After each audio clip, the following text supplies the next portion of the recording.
Position your shooting hand so that your fingertips are perpendicular to the seams in the ball, then find the target. Execution. Extend your knees and jump. At the height of the jump, push the ball forwards with your shooting hand and release the ball. Straighten your elbow and push your wrist so that the ball arches, rather than moving towards the basket in a straight line. Make sure to follow through. The outcome should be that the ball has the correct amount of power and good accuracy to either go straight into the hoop or off the backboard and in. In order to learn how to improve, I would suggest that my player again analyzes more professional basketball, this time following famous player Steph Curry. He is known for his record-breaking threes and his title of most threes scored ever. He is an almost perfect and extremely consistent form that will help my player learn. If that is not a viable option, then now thanks to the freedom of movement in 21st century, he can also watch professional basketball players such as the Chicago Bulls player Luol Deng, who moved to Great Britain's national team. This will make it easier to watch professional games as they will be on English schedules. Once again, the 9-week mesocycle is the most effective plan to progress his skills. So for the first microcycle, we will begin with isolated skills once again to help practice and get the correct form, as without the correct form, it's incredibly hard to progress.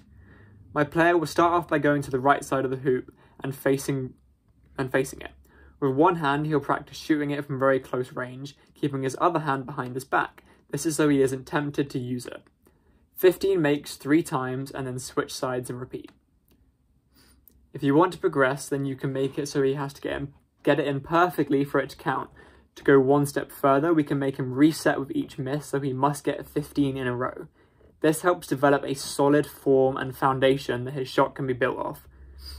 A drill like this is incredibly effective, and even when he leaves the first microcycle, he should begin with it every time he goes to practice, so as not to lose that solid form. This drill is known as form shooting.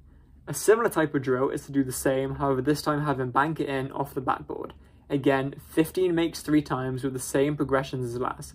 This drill helps with accuracy and teaches my player how to use the backboard effectively.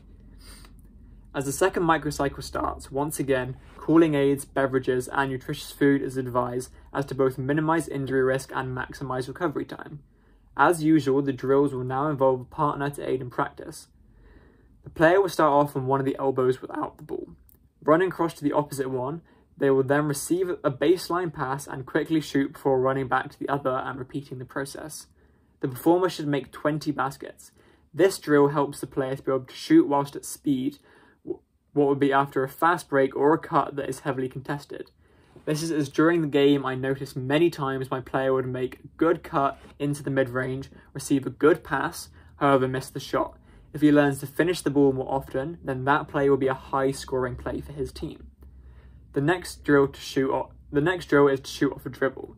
This is where the performer dribbles into the shot in one fluid motion.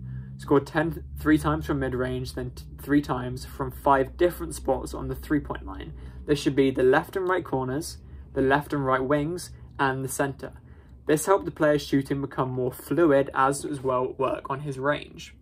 For the final microcycle, microcycle 3, the first drill in this cycle is a game-like scenario of a half-court 5-on-5. Each time the offense scores 5 times, switch positions with the defense.